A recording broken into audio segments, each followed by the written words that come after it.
লাভালাভি বেশি করবা না। 12 কোটিতে গাছের গোড়া আসতে নানা দেবে, মামু বাড়ি দিল্লি গিয়ে পড়বা, বাংলার জমিনে জায়গা হবে না, এ কথা বিশ্বাস করো।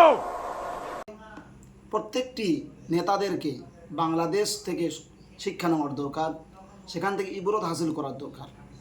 যে কোনো স্বৈরাচারী সরকার হোক, যে কেউ হোক না কেন, স্বৈরাচারী করে নৈরাজ্য কায়েম করে কোনোদিন পৃথিবীতে টিকে থাকা যায় না।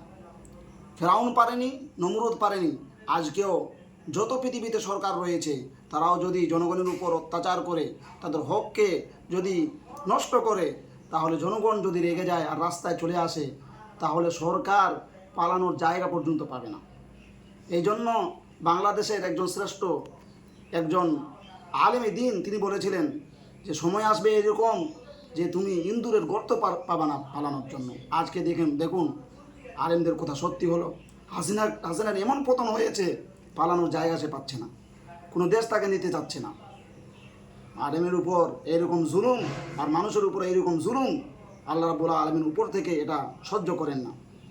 আমার সমস্ত পৃথিবীর মানুষদেরকে আমি বলতে চাই, মানুষের উপর অন্যায় অত্যাচার অবিচার এটা করবেন না।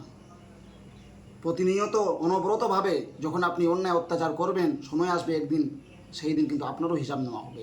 এই জন্য বলি, এখনও এটা থেকে শিক্ষা নিন। শিক্ষা নেওয়ার দরকার প্রতিটি নেতা মন্ত্রীদেরকে। শিক্ষা নিন আপনারা।